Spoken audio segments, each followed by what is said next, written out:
Olá pessoal, tudo jóia? Eu aqui de novo, o professor Rodrigo Cavaleiro Rodrigues. Esse daqui é a dica perfeita. Vamos lá, dicas especiais para a prova da OAB. Eu quero agora conversar com vocês sobre natureza jurídica das pessoas que integram a administração pública indireta. Natureza jurídica ou personalidade jurídica, como você quiser chamar. Então vamos lá, relembrando isso daqui rapidamente, a administração pública indireta. A administração pública ela é formada por pessoas jurídicas, tanto a direta como a indireta, perfeito? Então, lá na direta, União, Estados, Distrito Federal e municípios são pessoas jurídicas, beleza. Atenção, todas as entidades da administração pública direta, os entes da federação, todas elas são pessoas jurídicas de direito público. Agora é o seguinte, na indireta, como é que funciona? Moleza, gente. Natureza de direito público, então você vai dizer assim, natureza jurídica de direito público ou personalidade jurídica de direito público. Quem são? As autarquias e os consórcios públicos por associação pública. Elas são pessoas, essas aqui são pessoas jurídicas de direito público, natureza jurídica pública, realizam funções, desempenham funções muito próximas da administração direta, perfeito? E de direito privado? As empresas públicas e sociedades de economia mista. Tá vendo isso daqui, gente? Isso aqui é uma diferença enorme, gigantesca. Então, por exemplo, aqui nas entidades de direito privado, as empresas públicas e sociedades de economia mista, por serem entidades de direito privado, podem realizar atividade econômica, pensa na Caixa Econômica, no Banco do Brasil, desempenham atividade econômica, podem prestar serviços também, mas podem desempenhar atividade econômica. Aqui é o Estado empresário, tá joia? Olha, só para lembrar, a Constituição Federal diz que o poder público, o Estado empresário, é exceção, né? A regra é que o Estado é regulador, não empresário, tá? Aqui teria que ser uma exceção, tá joia? Mas as empresas estatais que a gente tem hoje são das antigas, né? Que foram mantidas. Os agentes públicos aqui das empresas e sociedades de economia mista são seletistas, são empregados públicos, não são servidores, porque eles não desempenham uma atividade estatal típica. Já nas autarquias, consórcios públicos, bem como na administração direta, nós vamos encontrar agentes políticos e servidores públicos, não é? Porque essas entidades desempenham atividade estatal. E agora é o seguinte, o que é que está faltando nesse meu quadro? Fundações públicas, como é que ficam as fundações públicas? Você lembra o que é uma fundação pública? Fundação pública, por exemplo, você nunca vai ouvir falar, vamos falar de fundação privada. Fundação privada, você nunca vai ouvir falar na Fundação Rodrigo Cavaleiro Rodrigues, porque o pouco dinheiro que eu tenho eu gasto, tá joia?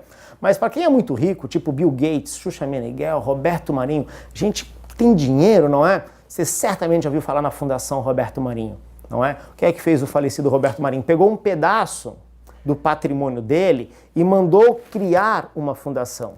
E olha só, quem faz isso perde seu patrimônio literalmente, porque o instituidor de uma fundação pega um pedaço do seu patrimônio e determina que com aquele patrimônio se cria uma fundação.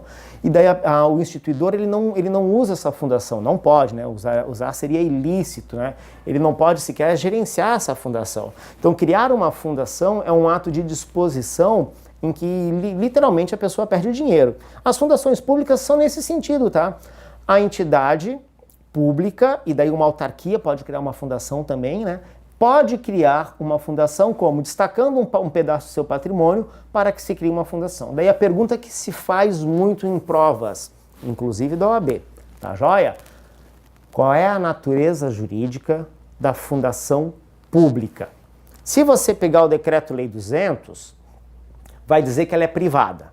Mas se você pegar alguns livros, como o do Celso Antônio Bandeira de Mello, vai dizer que é pública. A resposta está aqui, ó. Quando vier a pergunta, qual a natureza jurídica da fundação pública? Você vai responder, depende de como ela foi criada.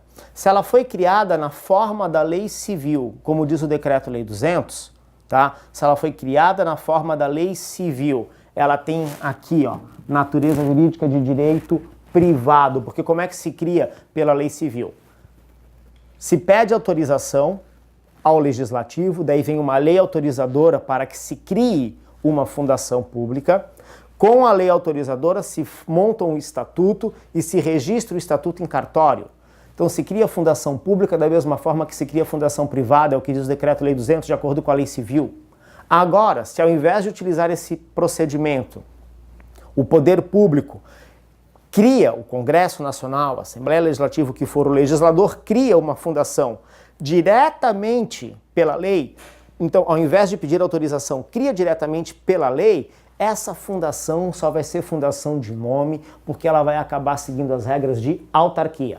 Então ela vai ser uma fundação de direito pública, de direito público, perfeitamente. Qual a natureza jurídica da fundação? Depende da sua criação. Se criada por lei, natureza jurídica pública. Se criada de acordo com autorização legislativa e a partir de registro na forma da lei civil, ela tem natureza jurídica privada. Um quadro final aqui, só para você pegar as regrinhas aqui da fundação. Personalidade jurídica de direito público, se criada por lei, apelido dela fundação autárquica ou governamental, tá? Se for autorizada apenas pela lei, jurídico privado, nunca pode ter finalidade lucrativa, patrimônio próprio e desempenha alguma atividade administrativa.